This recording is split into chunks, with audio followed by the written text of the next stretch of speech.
Ahí estoy iniciando la grabación. Buenas tardes. Estamos dando inicio a la presentación del trabajo final de carrera de Juliana Krupik.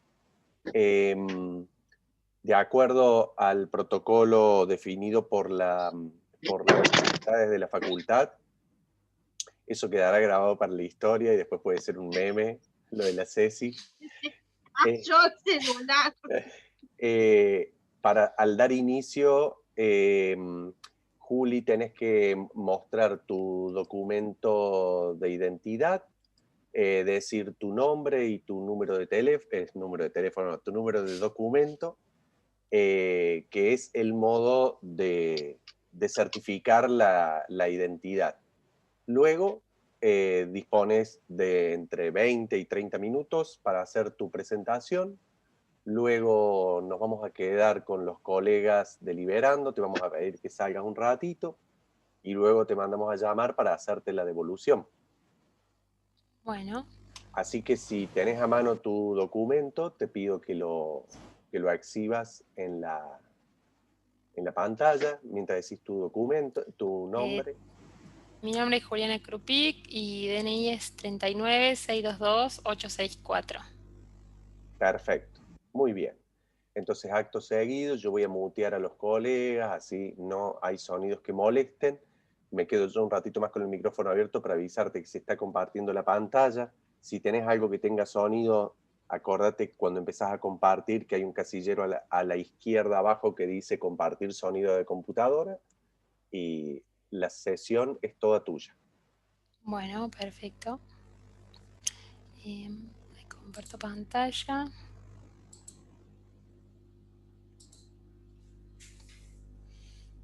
Ahí empezó a compartir Juli, yo muteo cualquier cosita, te aviso. Vale.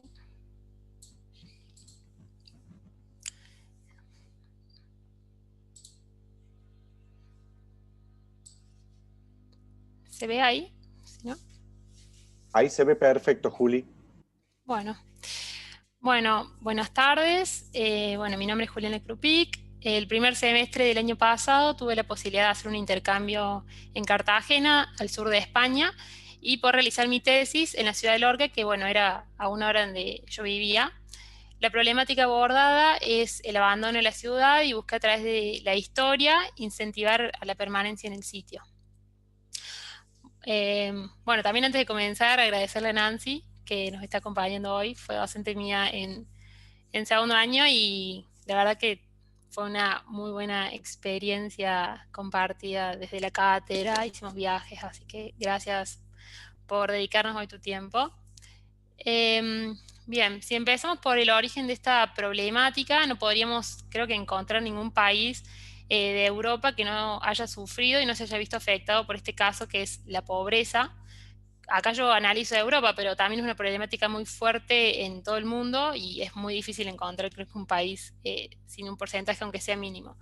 Yo me interesé en España, que es donde realicé mi experiencia el año pasado, y pude ver cómo en 7 años el crecimiento de la pobreza fue un 5%, que es muchísimo teniendo en cuenta que en otros casos ha disminuido o se ha mantenido.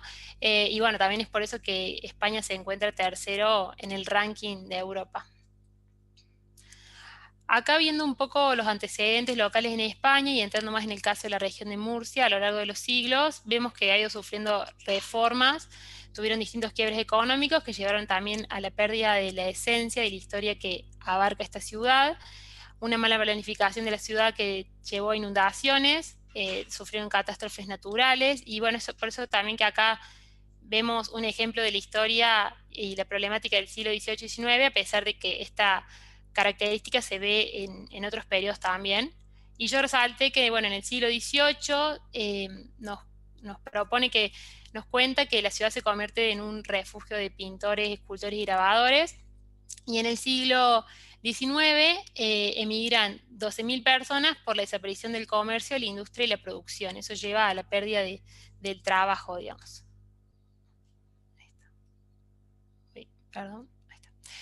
Entendiendo, bueno, que no puedo abarcar y brindar una solución para toda la región de Murcia y menos para toda España, me enfoqué en esta ciudad de Lorca, al sur de España, siendo, bueno, la tercera ciudad en población de la región. y está actualmente en extensión dentro de España. Bueno, cuenta con 94.000 habitantes, según el último censo, tiene un clima que es cálido, que es muy característico también del sureste peninsular. Y por otro lado, entendiendo un poco la ciudad, vemos que cuenta con diferente topografía. Desde el Castillo de Lorca hasta la Huerta nos vamos a encontrar con distintas alturas. Dentro de la ciudad hay distintas tramas. Acá vamos a ver en el mapa.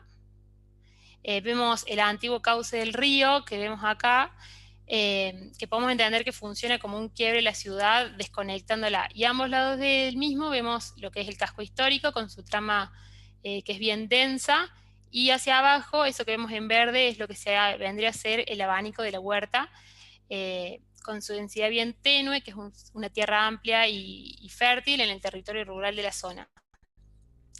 Antes de seguir, bueno, para entender un poco qué es huerta, ya que es algo muy característico de Lorca, al hablar de huerta estoy hablando de plantaciones entre 200 y 3.000 metros cuadrados, es decir, que es un abanico muy grande, no es lo que nosotros determinamos como huerta de nuestro patio, digamos. Tiene una escala más grande y cabe destacar que, bueno, esta huerta de Lorca característica, que sería mi caso, es uno de los paisajes culturales, históricos y naturales muy importantes que posee la ciudad. También entender que la huerta es una fuente de recursos alimenticios, tiene beneficios medioambientales y generales, creo, innumerables, porque también favorece un estilo de vida que se contrapone con la vida estresante que nos propone una ciudad, siendo un espacio más rural. Respecto al crecimiento que ha ido teniendo la región y proyectando una idea de lo que podría ser la ciudad de Lorca a 30 años, entendiendo la posible expansión, vemos cómo la ciudad crece hacia lo que es la huerta y no hacia el castillo, debido a que tiene una topografía compleja y muy difícil poder crecer para esa zona. Y también analizando esta posible expansión, no podemos dejar de ver y entender la flora con la que cuenta esta zona. Cabe resaltar que la vegetación que podemos encontrar es este sector rural, podríamos decirle. Tenemos muchas especies, pero bueno, se destaca mucho por tener tomillo, polio, limonero, girasol, que son las más comunes de la zona. Pero vemos muchas otras, pero yo en mi propuesta no quería dejar de pasar estas que son como las más importantes. A la hora de proyectar, me parece interesante estudiar sobre los antecedentes y bueno, acá vemos la importancia que ellos le dan al arte, al turismo, que tienen muchas características. Por ejemplo, vemos cómo los centros de artesanía de la región ganaron casi 3.000 visitas y esto también se va a ver muy reflejado en lo que es la economía del lugar, la circulación, el flujo de turistas, tanto internos como externos. Por otro lado, vemos también cómo la ciudad busca promocionar este destino multiexperiencial para así impulsar el turismo. También vemos que se destacan como la región con la mejor artesanía desde hace ya muchos siglos. Y por último, y para mí que es fundamental, vemos que buscan devolverle la vida a los pueblos, y creo que acá es como que podemos decir que está mi foco a la hora de proyectar, ya que mi idea es volver a las raíces de Lorca. Como idea, después de esto, me nace crear un centro de integración cultural a través de la cual se puede devolverle la vida a Lorca y disminuir la pobreza, ya que entendemos que un centro donde se fomente el trabajo y se pueda generar turismo nos crea un movimiento también de gente importante que trae crecimiento de riquezas. Como objetivo busco tener un gran alcance hacia sus entornos, llegando a más regiones, siendo un centro de atracción turística y de producción. Como antecedentes, bueno, de nuevo destacar esto de las personas mayores, que en su gran mayoría, pese a las crisis y a todo, se han quedado en las tierras por amor a las mismas. Y por otro lado, como clientes, bueno, tenemos el Ayuntamiento de Lorca, que es quien regula y coordina el desarrollo de la ciudad, los niños y jóvenes, quienes considero que son el futuro de una ciudad, y bueno, los mayores, que son quienes nos van a traer esa historia al sitio. Investigando un poco para poder materializar mi idea, me inspiré en estos dos casos que se encuentran en España. Uno es el Bulli, que es un bar que se encuentra en una isla, en donde funcionaba, cerró hace 2 años, pero funcionaba con encargos a 2 años. La gente tenía que hacer una reserva 2 años antes, ya que había un chef muy conocido. Y por el otro lado es la Tabacalera de Madrid. Actualmente es un centro cultural, pero era un espacio que tenía dos problemáticas muy fuertes. Estaba abandonado y esto llevaba a que la gente de la calle lo habitara, generando así también un espacio deteriorado e inseguro, podemos decirle. Y es por eso que ellos, a través del arte y la cultura, revitalizan este espacio. A la hora de pensar qué quiero generar en la experiencia del usuario, decido agarrarme de la oportunidad que me brinda el entorno de la huerta, las arboladas, y nace ahí la idea de generar en el usuario también un recorrido de interior-exterior constantemente, en donde se pueda disfrutar, también entendiendo que si yo quiero generar un espacio donde se creen obras y se cree arte, podríamos decirle, este entorno podría ayudar mucho. El centro cultural se propone la interacción de la sociedad con las actividades culturales. Mi edificio se busca manifestar como un hito donde la identidad cultural es la identificación de un grupo humano con su tradición, su historia, su cultura y también sus costumbres, también funcionando así como un condensador social, cultural y urbano, podríamos decir. Es un lugar donde abunda el patrimonio arquitectónico de España, y bueno, en nuestro caso también el paisaje como es en Lorca, que se ve algo muy característico. También pareció interesante ver algunos ejemplos de edificios que se conectan con la naturaleza y bueno, también desde, si vemos la historia desde Le Corbusier, que ya vemos cada vez que el arquitecto busca conectarse y relacionarse con su entorno, generando una fluidez en el espacio para el usuario. Y por otro lado, ver cómo también buscan generar en el edificio esa interacción. Vemos este ejemplo, un edificio en el cual me inspiré mucho y me gustó, del arquitecto Safdie. Buscó generar un recorrido lineal, lo vemos acá, en donde el usuario debe ir atravesando obligatoriamente la totalidad del mismo. Mientras tanto, este les genera, no sé, podríamos decir como recuadros de este estilo, de lo que quiere mostrarle el proyectista a quien va a habitarlo. Me pareció muy interesante esta forma de encuadrar el paisaje, siendo más una visual que el proyectista le muestra al usuario que algo que él por sí mismo decide ver.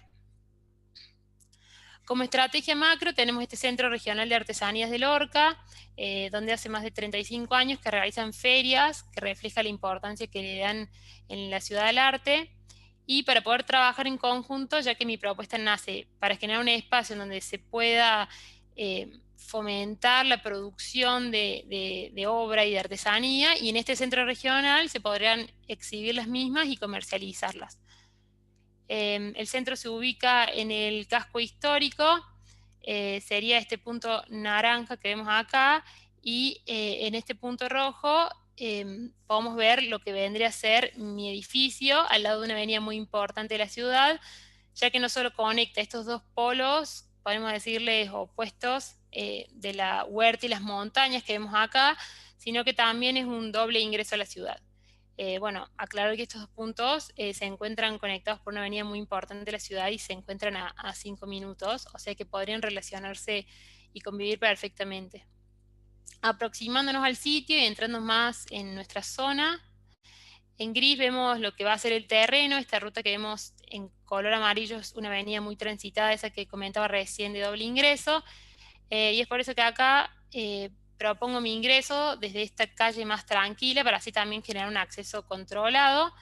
Y por otro lado se propone peatonalizar la conexión con este parque lineal, el cual se encuentran enfrentados hacia orientación norte, para así también poder implantar mi terreno y que su entorno sea lo más controlado y armónico posible, a pesar de su ubicación tan céntrica y recurrente. Bueno, acá vemos un zoom del terreno y me parece interesante poder distinguir en esta imagen aérea lo que es la edificación que vemos ahí, y por otro lado lo que es la huerta. Y cómo en el sitio se intenta buscar generar un microclima armónico conviviendo con estas dos situaciones tan próximas y tan distintas, digamos. Mi edificio se plantea como un módulo repetible dentro del terreno y busqué distintas alternativas a proyectar. Como una primera idea comencé con las dimensiones de la totalidad del terreno, qué espacio es destinado para el Centro de Integración Cultural, qué espacio para árboles frutales característicos de la zona, qué zona para las plantas hortalizas de la zona y cuál es el posible crecimiento de esa modulación que propongo para proyectar el día de mañana. Entrándonos en lo que sería la escala idea, en donde empecé también a pensar más en morfología mi proyecto, nace la idea de implantarme con esa distancia y relación con la ciudad, respecto al contacto con el terreno, entendiendo las pendientes y trabajando con ellas. Busqué aprovechar las visuales más importantes y significativas de Lorca, pero también busqué que mi edificio pueda establecerse en un sitio que no sea complejo. Y por otro lado, a la hora de pensar cómo quiero que se viva este espacio, al principio surgieron distintas morfologías que nacían según la trama y su entorno, que era algo que era muy a lo que venimos acostumbrados. Y por último me definí y me decidí por esta caja que busca una circulación fluida, en donde el usuario sienta la libertad que nos transmite el arte y pueda fluir en el espacio. Ya, perdí el mouse. Bueno, acá podemos ver una primera idea de estas cajas que buscan conectarse con el espacio verde, abriéndose y cerrándose a lo largo del terreno, según lo que cada espacio va a buscar generar en el usuario, ya sea que en algunos momentos la idea sea abrirse completamente al entorno y en otros se requiera cerrarse al 100% según qué busco que se viva en ese espacio. Respecto a los espacios y sus características, vemos el edificio implantado con lo que es el bosque y la huerta, estos dos ambientes muy comunes en la zona, entendiendo mi edificio, este espacio verde, como un todo que logra convivir con su alrededor de una manera fluida. Como resultante, el proyecto plantea, como podemos ver aquí en esta planimetría, un centro de integración cultural inmerso en su entorno inmediato, puramente de huerta lorquina, que es más como le dicen ellos. Vemos cómo el edificio logra perderse dentro del terreno y mimetizarse también con el mismo. A la hora de llegar al sitio podremos, no sé, recorrer su entorno inmediato libremente, o podemos ingresar propiamente a lo que es el edificio, pero antes de ingresar al edificio y ver su funcionalidad, entender un poco sobre el envolvente como una expresión arquitectónica de este elemento que busca generarse acá, marcar en el usuario un juego de visuales, marcando y mostrando distintas formas de ver el paisaje, variadas sensaciones. Y esto no solo lo vamos a ver en estos perfiles metálicos, sino también en el propio edificio con ese juego de materiales que vamos a ver de hormigón y vidrio. Acá en esta axonométrica funcional, en donde vemos la función, podemos entender esto que nos propone pensar la cátedra de qué pasa un día en el edificio. Una aproximación al centro, una imagen de la primera impresión que vamos a tener al llegar al edificio. Nos vamos a encontrar con este acceso que vemos acá marcado. El acceso al edificio es el ingreso al edificio principal, en donde nos vamos a encontrar con una recepción, en donde podemos ubicarnos y se podrá averiguar información sobre el edificio y sus especialidades según dónde querramos ir. O el acceso de servicio, que es un espacio reducido, en donde nos vamos a encontrar con una kitchenette y una mesa de reuniones y un espacio guardado. Luego pasamos por una sala de exposición de obras que debemos atravesar para continuar recorriendo el edificio.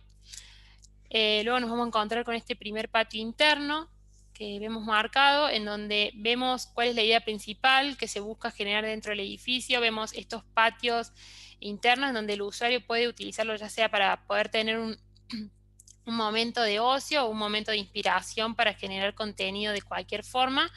También lo vemos como un espacio de interacción y encuentro. Al hablar de estos patios internos, me parece interesante resaltar esta ventilación que se va a generar en los mismos, creando un espacio confortable gracias no solo al ingreso de luz, sino también a la ventilación respecto a esta sucesión de patios y estas plantas libres. También vemos esta circulación interna que genera esa conexión entre los distintos espacios y cómo se ponen en paralelo la circulación interna y externa, que cuando las transitamos podríamos entenderlas como que podríamos estar afuera o adentro sin darnos cuenta. Y a su vez, de una manera acá paralela, como decimos recién, vivenciar esta circulación que acá la vemos, con estos tipo parasoles metálicos, que al ir recorriendo el edificio por esta galería externa, podríamos decirle, nos vamos topando con distintas materialidades del edificio, como el hormigón que nos bloquea la vista al interior y el vidrio. Bueno, luego nos vamos a encontrar con este taller de cerámica y grabado, en donde vemos este tipo de cerramiento con paneles móviles, dando la posibilidad de mutar según la función y la necesidad del espacio en cada momento. También podrá ser utilizado para la exposición de obras, generando así espacios donde podemos por momentos tener una planta libre donde funcione todo lo mismo, o por momentos espacios íntimos y cerrados. Creando, bueno, también así un espacio que es permeable y adaptable a cada situación. Si continuamos el recorrido, nos encontramos con nuestro segundo patio interior, el cual se asemeja mucho al primero, ya que tiene el mismo fin, pero bueno, va a variar el mobiliario, ya que en este también vamos a encontrar zonas de, como vemos acá, de lectura y de exposición de obras que se produzcan en el mismo sitio, digamos, en el edificio.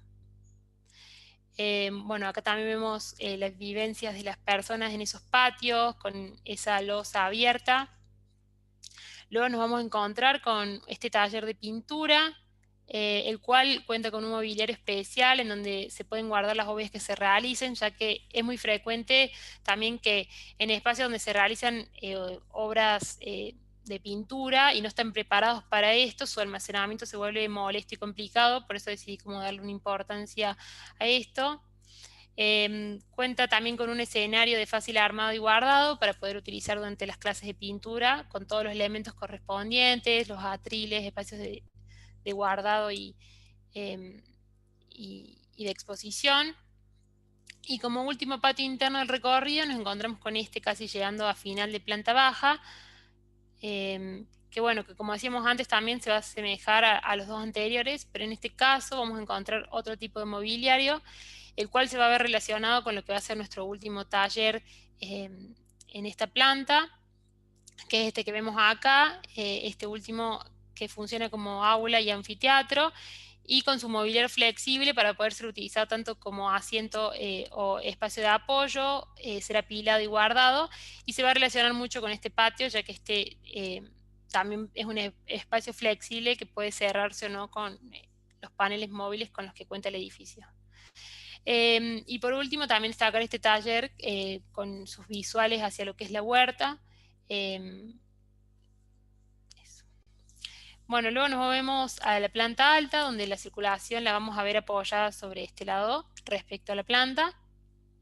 Me gusta entender esta planta principalmente como un todo a la hora de pensar su función, sin una distinción de espacios, ya que planteo como un espacio fluido sin cerramientos hacia su circulación y hacia sus espacios, a sus distintos espacios.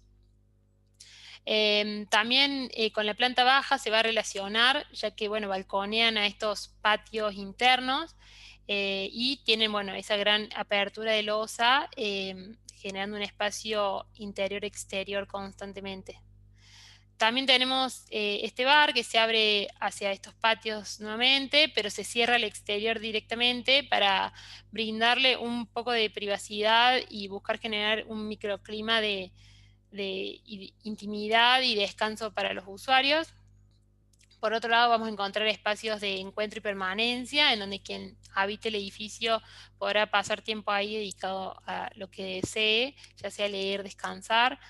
También vamos a encontrar otro taller en donde las visuales van a enmarcar distintos focos, ya sea la huerta del castillo. Es un taller de escultura. Y por último, en la planta alta nos vamos a encontrar con esta mediateca, en donde se crea un mobiliario habitable, en donde las personas podrán utilizarlo como un espacio para permanecer y recrearse a la hora de la lectura. Bien, acá en un corte del edificio con la huerta podemos apreciar tanto las visuales hacia el castillo y las montañas, también vemos la huerta, las ventilaciones que generan estos patios internos y la explanada de posible crecimiento hacia la parte más baja. Si nos alejamos un poco de nuevo del edificio y volvemos a la planimetría para entender este entorno inmediato, es fundamental entender que me parece que hay muchas maneras de vivir el espacio exterior y recorrerlo como una experiencia de sentidos, según quien lo habite y sus intereses. Hay como, el recorrido siempre va a ser distinto, ya sea una persona que quiere ir a ver plantas frutales o, o zonas de juegos para los niños o zonas donde van a poder ir con sus atriles a trabajar o lo que deseen.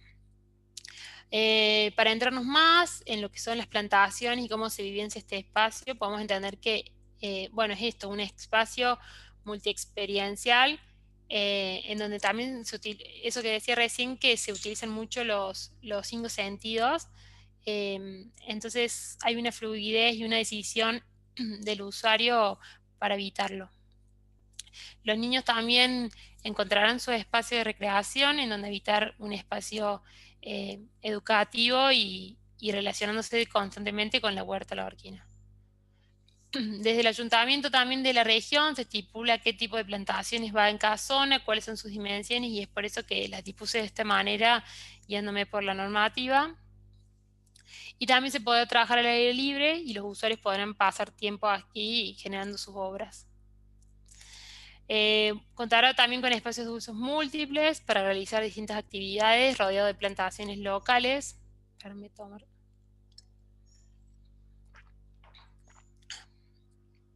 Y bueno, a la hora de ver la materialidad, opté por vidrio, hormigón y metal. Y así también busqué que este edificio se mimetice en su entorno, generando este juego de llenos y vacíos, que las visuales van a ir manifestando en la persona según el espacio. Constructivamente tenemos un edificio con una estructura que es bastante simple, estructura de hormigón con una losa nervurada en 2 direcciones. Las columnas son de 50 por 50 y sobre ella apoyan las vigas que tienen 50 por 80 tipo cinta. Por otro lado, en la circulación exterior, a ambos lados, vemos este voladizo acá, simulando que lo sostiene, a pesar de que no tiene ninguna función estructural, sino que es más un lenguaje estético. Y por último, me gustó ver estos cortes en donde vemos cómo el edificio se ve y entre las montañas y cómo se relacionan con el mismo en su entorno. Bien, como cierre, luego de esta investigación, entendiendo que la creación de este edificio institucional, que es el Centro de Interacción Cultural, es un espacio que va a buscar promover e incentivar el desarrollo económico de esta ciudad, sin dejar de lado su historia, su cultura, buscando la difusión de diseño, la interacción y la producción, trayendo indirectamente un nuevo espacio que favorecerá también los vínculos de la sociedad, ya sea entre personas o con la ciudad y la historia que la abarca.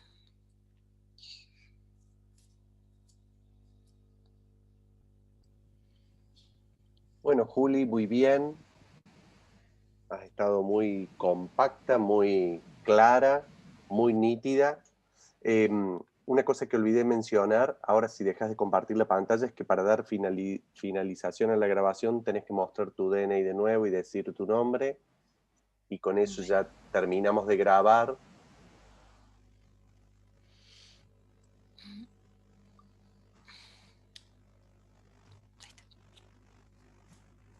Y nos mostras tu documento, decís tu nombre y el número. Juliana Krupic, 39-622-864. Bueno, Juli, con esto yo ya dejo de grabar, queda registrada tu presentación.